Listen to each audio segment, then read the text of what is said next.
Hey guys, Rebecca Collins here. I'm speaking today with Jeff Rogalski, and we are going to be talking about his artwork that he's going to have for sale in May 10th and 11th at the Urban Artists Market. Yes, this is another Urban Artists Market video. So this is Jeff. Hey Jeff. Hi. Let me see one of your fabulous boards. Well, this is a cutting board. Actual cutting board. Gosh, they're beautiful. It's kind of backwards. Yeah, so this is made of 4 different woods.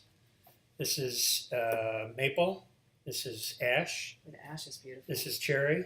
And this dark is wood called nogal. Nogal. Nogal. Where is that from? Where did you N-O-G-A-L. find that? I think that's from South America. America. Hey, let's bring it in a little closer and we'll let them see the grain on that. Isn't this gorgeous, guys? So you have both functional pieces and also things to hang on the wall? Yeah, I started doing cutting boards as kind of a hobby about maybe 8 years or so ago. Uh-huh. And, learning technique and learning, I've always had a shop in my garage for years. And I got kind of interested. I went online and I looked at other people doing cutting boards. And I kind of go, wow, I'd like to try that. So I started getting more involved with stuff. And so I did, I learned the basics of how to put, glue ups and clamps. And I've got about 80, 90 clamps now. Right. Let's look at this guy. Ooh, you know what I really love about this is, let me show it. It is not square, people. It's like a little bit more narrow on this end than it is on that. It looks kind of square, but it's not. It's just slightly off, which I love that. And I love the busy pattern in there. What kind of wood are these? Yeah, the purple is, this is Purple Heart. This is maple, hard maple. This is a wood called sapele. There's yellow heart in here. There's Paduke, the orange, red-orange kind of wood. And now, what kind of cherry? If I had one of these in my kitchen for actual, they're too beautiful to use. I love artwork that you actually use, but it's like, how do you maintain this beauty? How do people take care of it? Well, there's 2 finishes. This is what's called a salad bowl finish. This is a varnish, where you hand wipe it. No dishwasher, I would think. No dishwasher, no immersion or submersion in water. You can rinse it under the faucet, and then just wipe it dry with a cloth and let it drip dry. Now, so this maintains the color of the wood better than mineral oil finish. Mineral oil finish is what most people use, and with a mixture of, if you want to put on this board, if you wanted to maintain it, because it's end grain, that's the hardest part of the piece of wood. Typically everything that's made in furniture is usually either face grain or edge grain. But end grain is, if you took like a 2x4 and you cut it in half and you looked at it. It's always so rough when you see the end grain of something, but these are not. Well, not at all. It is sanded and sanded and sanded, I would take it. Yeah, that's part of the task is to take the roughness out. But in the like the first one I showed you, that's a mineral oil finish. So I have a tub of mineral oil, and I immerse the whole board in the mineral oil for 30 seconds or so.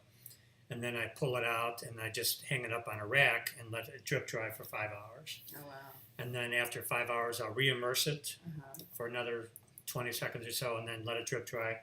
That's pretty well done for 6 months or so. It's just beautiful. Let's look at one of the fine art pieces that would be going on the wall. So the wall art, what I call wall art, is made with a thing called a French cleat. This is a French cleat. It's a 45 degree piece on here. So you mount the first piece on the wall, and which is maybe 3-4 inches, and then you get it where you want it, and then all you have to do is drop it on there. Nice. And it's it's not going anywhere. Pretty solid, pretty secure wall mount. Yeah. So this is I guess 2 this is very time-consuming project. There's a lot of glue-ups in this. Yeah. So each one of these, it starts off with a square, and then I glue up this piece and that piece in a clamp and wait an hour. Then I trim off these two pieces so that it's a flush side here and a flush side there. Then I put this next piece here and the next piece, so I can put two pieces on that extend over there and on both sides. Then I clamp that up. Then when that's dry, after an hour, hour and a half, I trim those two off. So and then add another I'm two hearing pieces. Like the clock going. How many hours do many you hours. have? Yeah, it's many hours. many glue ups. Many glue ups. Many glue ups on some of the more complex pieces. I always hate that question. People always ask artists, how long did this take you? And it's like you tell them, it's like, well, it took, you can do the math in your head, but that doesn't include, the physical part of just making this. That doesn't include the design time, the time Jeff spent thinking about it, designing it, then redesigning it. I have a lot of layouts. And it doesn't include the years and years and years it took him to be doing this. People think, it's like you get faster as you go along and you get better, but that's experience, and people don't understand that you have to look at that too when you price a piece or when you think about your work. Right. You've got all that experience building up to this piece. Plus, so it may have taken him 20 years to make it, when you look at it that way. Another way to look at it is how many people out there can do this or want to do it. Or want to spend the time doing it. So this wood, by the way, this is the orange wood. This is one of my favorite woods. This is Padauk, Padauk. Yeah. And then the white is hard maple. It's just beautiful. And this is a maple frame. Now, do you do furniture? Do you have like butcher block tables and things at your house? It'd be harder to find an audience for that, I would think. No, that's a whole different kettle of fish. Yeah. Yeah. I mean, I've been asked, do you do cabinets and do you do? Excuse me. A couple of people have said, "Gee, Jeff, some of your pieces would make great looking doors for cabinets." Oh my goodness, yeah. Or cabinet special pieces, jewelry box doors or whatever. Right. So, well, okay, but everybody's eager to tell you what you should do. Well, that's a whole other.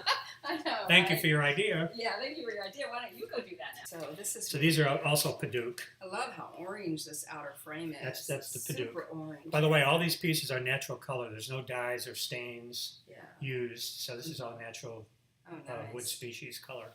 Very nice. Let's move this in a little closer so they can see some of that grain. Yeah. So the frame here, this is a mixture.